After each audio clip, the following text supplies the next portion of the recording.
Isang mapagpalang araw po sa inyong lahat. Ako po si Christian Mark T. Sulbod, isang mag-aaral ng BSED 2B at ako ang tagapag-ulat patungkol sa dula. Bago pa man tayo tumungo sa ating talakayan, narito ang nilalaman ng aking ulat. Una, ibibigay natin ang kahulugan ng dula. Ikalawa, 3 anyo ng dula. Tatlo, 3 bahagi ng dula. Ikaapat, ang mga uri ng dula. 5, sangkap ng dula at ang panghuli ay ang elemento ng dula.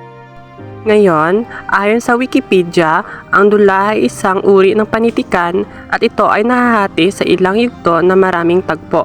Pinakalayunin nitong itanghal ang mga tagpo sa isang tanghalan o intamblado. Ang tagpo sa dula ay ang paglabas-masok sa tanghalan ng mga tauhan. Ang mga taong dalubhasa sa larangan ng pagsulat ng mga dulang itinatanghal ay tinatawag na mga mandudula, dramatista o dramaturgo. Ilan sa mga tanyag na manunulat ng sarswela. Ang sarswela ay dulang musikal o isang melodramang may 3 yugto na ang paksa ay tungkol sa pag-ibig, panibugho, paghihiganti, pagkasuklam at iba't iba pang mas lihing damdamin. At isa na rito si Severino Reyes. Siya ay pinanganak sa Santa Cruz, Manila noong Pebrero 12 at taong 1861. Siya ay kalima sa mga anak ni Rufino Reyes at Andrea Rivero. Mas kilala sa tawag na Don Binoy, Lola Basyang, at siya ay tinuturing na ama ng makabagong dulang Tagalog. Nakasulat siya ng humigit na 40 na dula. May akda ng mga kwento ni Lola Basyang. Ang mga halimbawa ng mga dulang ito ay una, Walang Sugat, Ang Kalupi, RIP, Kablegrama, Patal, na nagpakilala ng walang katarungang paglilitis kay Rizal. Puso ng Isang Pilipina, Bagong Fausto, Filotea o Ang Pag-aasawa ni San Pedro. Opera Italiana, San Lazaro, at ito ay maituturing ding ama ng dulang Filipino. Naging manunulat na din ng liwayway, nagtatag ng unang samahan sa dula, Gran Compañía de Zarzuela Tagala. At sunod ko naman na ipapakilala si Hermogenes Ilagan. Siya ay isinilang sa Bigaa, Bulacan. Nag-aral siya sa Ateneo de Manila. Siya ang ninuno ng mga Ilagan na kinikilala sa larangan ng pagtatanghal sa radyo, pelikula. Kinikilala sa tawag na kamuhing. Sina Robert Arevalo, J. Ilagan, Liberty Ilagan at ang nooy sumikat na si Eddie Ilagan. Ang mga dulang isinulat niya ay Dalagang Bukid. Ito ay dulang napagpabantog sa kanya na sa tungkol sa isang taga-bukid na si Angeleta. Dalawang Hangal, Lucha Electoral, Dispose de Diyos, El Dinero at Biyaya ng Pag-ibig. Ngayon ay dumako naman tayo kung ano ang kahulugan ng dula. Ang dula ay hango sa salitang Griego na drama na nangangahulugang gawin o kilos. Ito rin ay isang akdang pampanitikan na ang layunin ay itanghal sa pamamagitan ng pananalita, kilos at galaw ang kaisipan ng may akda. Dagdag, ito ay isang pampanitikang paggagaya ng buhay upang maipamala sa tanghalan. Ang dula ayon kay Sauco, ito ay isang uri ng sining na may layuning magbigay ng makabuluhang mensahe sa manonood sa pamamagitan ng kilos ng katawan, dialogo at iba pang aspekto nito.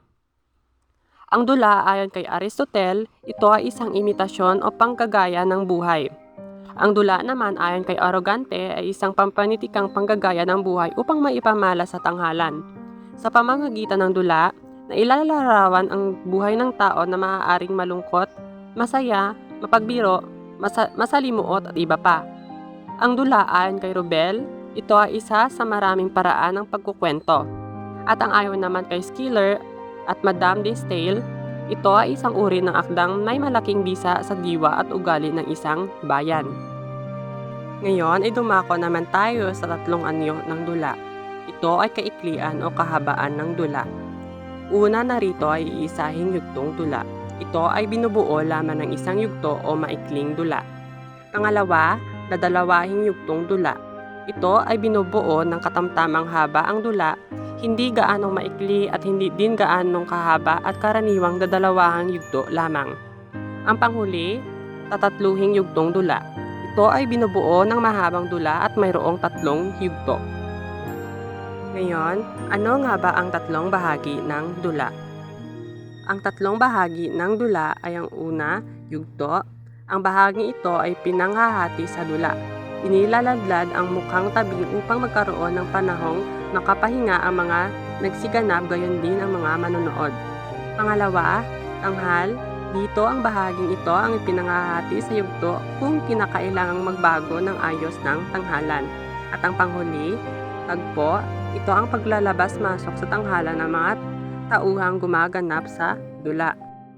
Ngayon ay pag-uusapan naman natin kung ano-ano ang mga uri ng dula. Una na rito ang trahedya. Sa dulang ito, mahigpit na tunggalian, mapupusok ang mga tauhan at ginagamitan ng masisidhing damdamin.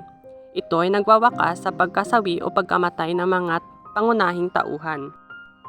Napapabilang sa uring ito ang isang dula kung ang tema nito ay mabigat, nakakasama ng loob, nakakaiyak, nakakalumos ang mga tauhan, karaniwang nasasadlak sa kamalasan, kabiguan, kawalan at maging kamatayan, kung kaya't nagwawakas na malungkot.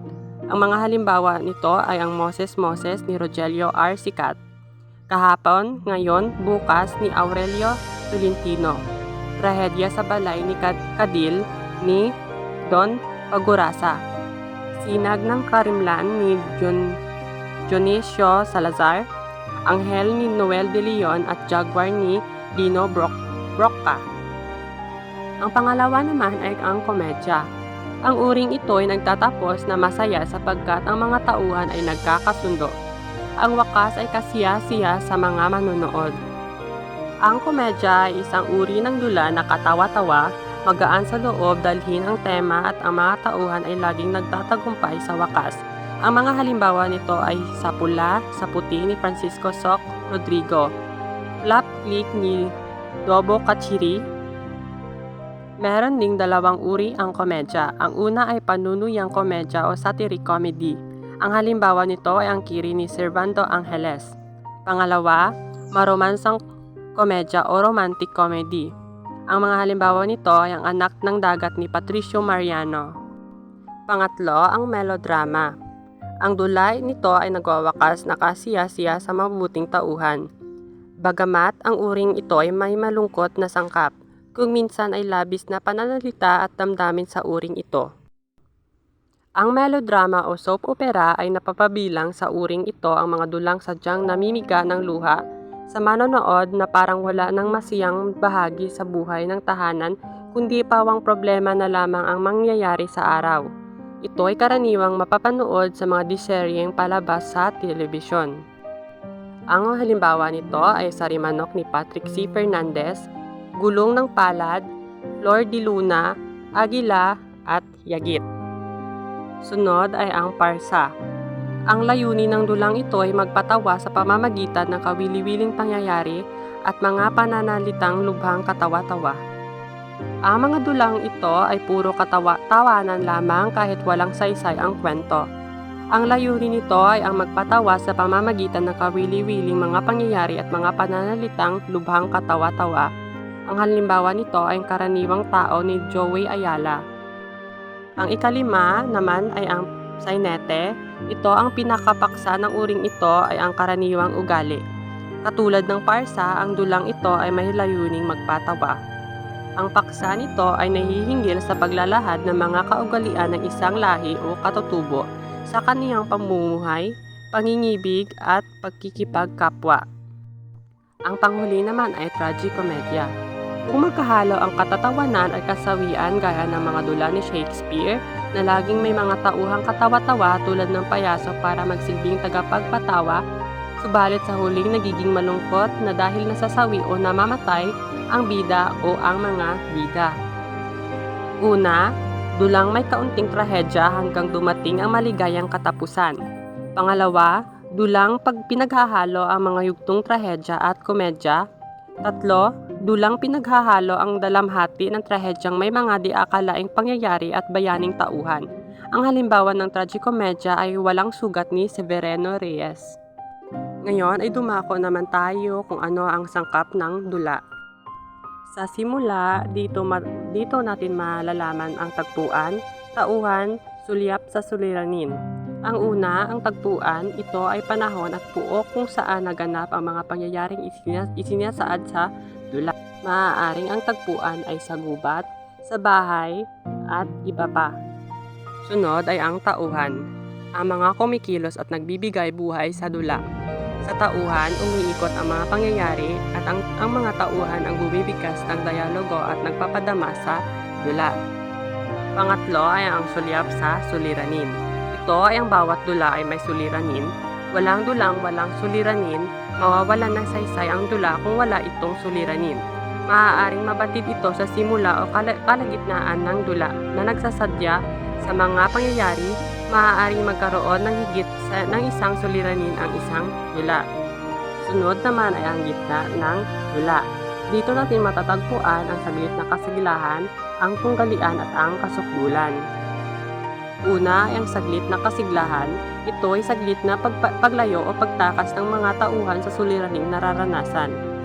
Pangalawa, ang tunggalian. Ang tunggalian ay maaaring ang pagitan ng mga tauhan laban sa kanyang paligid, at tauhan laban sa kanyang sarili.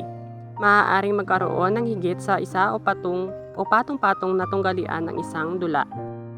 Ang tunggalian ay maaaring tao laban sa sarili, tao laban sa kapwa, tao laban sa lipunan, at tao laban sa kalikasan. Ang tao laban sa sarili, ito ay isang uri ng tunggalian na panloob dahil nangyayari ito sa loob ng tauhan. Sa tunggalian na ito ay kalaban ng pangunahing tauhan ang kanyang sarili. Nakikita o napapansin ito kapag ang pangunahing tauhan ay nahihirapan sa pagdidesisyon sa tama ba o mali. Sunod naman ay tinatawag tayo na panlabas na tunggalian, at ito ay tao laban sa tao. Ito ang pinakaunang halimbawa ng panlabas na tunggalian. Sa tunggalian na ito, ang kalaban ng pangunahing tauhan na isa pang tauhan. Ito ang klasikong bida laban sa kontrabida na eksena. Ang sunod naman ay tao laban sa kalikasan. Sa tunggalian naman na ito, ang pangunahing tauhan ay naaapektuhan ng mga pwersa ng kalikasan. Halimbawa, ang biglang pagputok ng bulkan na maaaring maglagay sa pangunahing tauhan sa panganib. Sunod ay ang tao laban sa lipunan. Ang pangunahing tauhan sa tunggalian na ito ay nakikipagbanggaan sa lipunan. Halimbawa nito ang pagsuway sa mga alituntunin na lipunan o di kaya ay ang pagtakwil sa kultura ng lipunan. Ano ang tunggalian? Ang tunggalian ay isang elemento ng maikling kwento at ito ay tumutukoy sa problemang kinakaharap ng pangunahing tauhan. Ito ang humuhubog sa katauhan ng pangunahing tauhan. At ang panghuli naman ay ang kasukdulan. Ito ang tinatawag na climax sa Ingles. Dito nasusubok ang katatagan ng tauhan. Sa sangkap na ito ng dula, tunay na pinakamatindi o pinakamabugso ang damdamin o kaya'y pinakakasukdulan ang tunggalian. Ang panghuli naman ay ang wakas.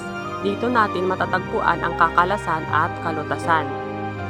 Una, ang kakalasan. Ito ang unti-unting pagtukoy sa kalutasan ng mga suliranin at pag-ayos sa mga tunggalian ng mga bida. Sunod naman ay ang panghuli, ang kalutasan. Sa sangkap na ito, nalulutas o nawawaksi at natatapos ang mga suliranin at tunggalian sa dula. Ngunit maaari ring mapakilala ng panibagong mga suliranin at tunggalian sa panig ng mga manonood. Sunod naman ay ang mga elemento ng dula. Upang maging epektibo at makabuluhan ang pagtatanghal ng isang dula, narito ang mga elemento ng mga bumubuo nito. Una ay ang script o nakasulat na dula. Ito ang pinakakaluluwa ng isang dula. Lahat ng mga bagay na isinasaalang-alang sa dula ay naaayon sa isang script. Walang dula kapag walang script. Sunod naman ay ang gumaganap o aktor. Ang mga aktor o gumaganap ang nagsasabuhay sa mga tauhan sa script. Sila ang nagbibigkas ng mga dialogo, sila ang nagpapakita ng iba't ibang damdamin, sila ang pinanonood na tauhan sa dula. Pangatlo naman ay ang tanghalan.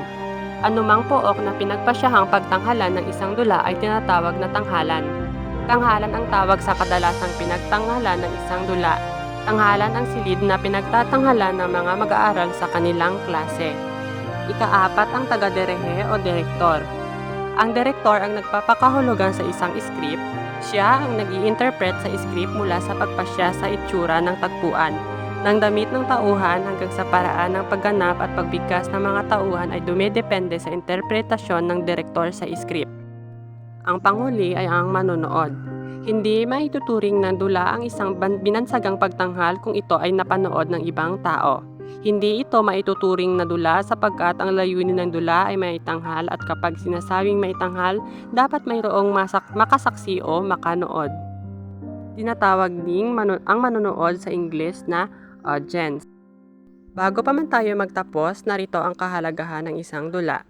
Gaya ng ibang panitikan, karamihan sa mga dulang itinatanghal ay hango sa totoong buhay. Inaangkin nito ang lahat ng katangiang umiiral sa buhay ng mga tao at mga suliranin ng tao. Inilalarawan nito ang mga damdamin at pananaw ng isang tao sa partikular na bahagi ng kasaysayan ng bayan. At dyan lamang po nagtatapos ang aking presentasyon tungkol sa dula. Naway may natutunan kayo at maraming salamat sa pakikinig at panonood.